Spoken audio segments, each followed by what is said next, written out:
All right, guys, so I just got back from watching Night Swim. It's a new Blumhouse horror movie, and it's the first big movie of 2024, which means it's gonna set the tone for the rest of the year moving forward. Okay, so I filmed this video like 100 times because I really can't get past the premise without laughing. So we're gonna try, and then we're just gonna move on. All right. So Night Swim is the movie about a family who moves into a new home, and they find out that they have a pool in the background. What they don't know is that there's been a bunch of mysterious disappearances and deaths happening with the pool, and they need to find out why. Basically, it's a haunted pool movie, y'all. Now, as you guys know, this is a January release, which is the month that a lot of movies go to die, but that is a point for Night Swim because one, you could just shed that expectations, and two, you could just have fun with it as a result of that. Now, I know you hear haunted pool movie, you might have some questions. I know I did. Like, for instance, is the pool haunted or is the water haunted? How did the ghost get in the pool? How did the ghost get in the pool and or water? Can you take a glass and scoop up a ghost and carry it with you?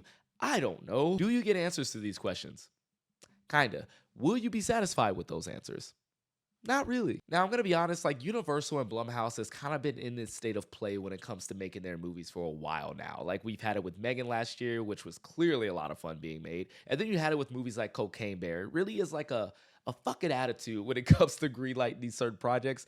And you have this movie, which literally somebody kicked down the door and said, let's make a movie about a haunted pool. And they said yes. Fits within the track record, and you kind of know what you're getting yourself into. So that's also a point for Night Swim just for being made. And I also know that when it comes to the horror genre, like there's like a scarcity and effective jump scares, right? Like jump scares are getting very, very old. There's only so many ways you could do the in the dark monster pops out, or it's actually a friend, not a monster jump scare.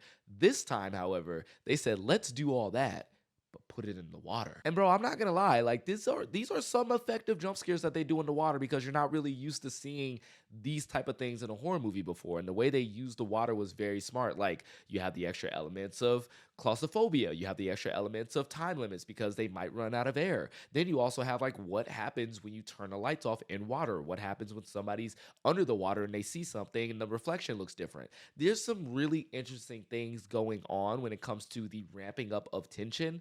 But then when the jump scare eventually happens, it's exactly what you think it is. It's a jump scare. Will that be enough for you? If jump scares are enough, that's fine then. Are jump scares enough for you?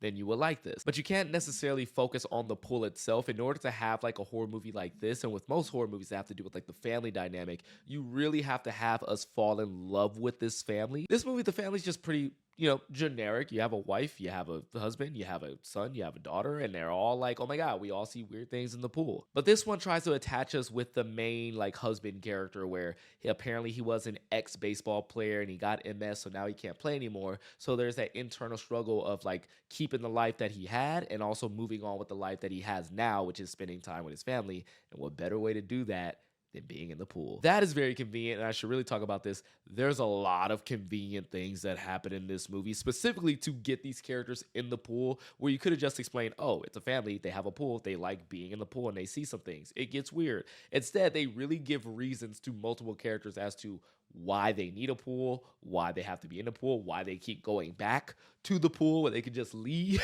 And again, not all these answers are satisfying, but a lot of these answers are actually pretty funny, which I had no idea how funny this movie was going to be intentionally and unintentionally. There was a moment that I am for sure 100% was not supposed to be played for laughs, and it had my theater cracking the up. And I know you guys are going to know what it is when you see it too. It's very obvious. So make sure you comment it down below when you see the movie. But again, that is that state of play that the movie industry is in right now. So like, again, it's a haunted pool movie. So you kind of like expect these type of things to happen. As far as performances go, Wyatt Russell is having a great time with this character. He does a great job of just kind of like knowing of what movie he's in, playing up the camp of it all. Because let's be real, it's a very campy movie. There's a moment that will stick in my mind so far, and it's my favorite moment of 2024 so far.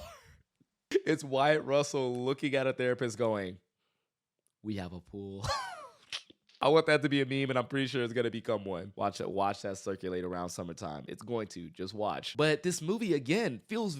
There's no way that this movie isn't aware of how campy it is. There's a moment where a character is just essentially announcing that this one character is going to die. Hey, everybody, here's my son. Get over here, son. He's one of the best guys ever. Haha, good job. Hope nothing happens to you.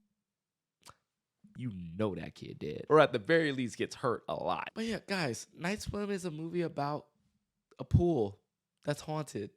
Like, you shouldn't expect anything less. And to be honest, like, it's one of those movies that you throw on with your friends on a Saturday night. You get some popcorn, you have a couple of laughs, you have a couple of jump scares, and it's fine for that. Is it groundbreaking? No. But it is a lot of fun. Will I be seeing it again? Hell no. But that's not the point. I did see it. I had my fun with it. I acknowledge that it's not a great movie. It's not good. But for the one watch, with a crowd. The crowd I had was really great. You could have a lot of fun with this movie. And I feel like that's what this movie is made for. Not everything has to be a change in horror like The Conjuring or Talk to Me or Evil Dead Rise, which is a return to form. No, sometimes you just need a Goosebumps Amityville horror crossover.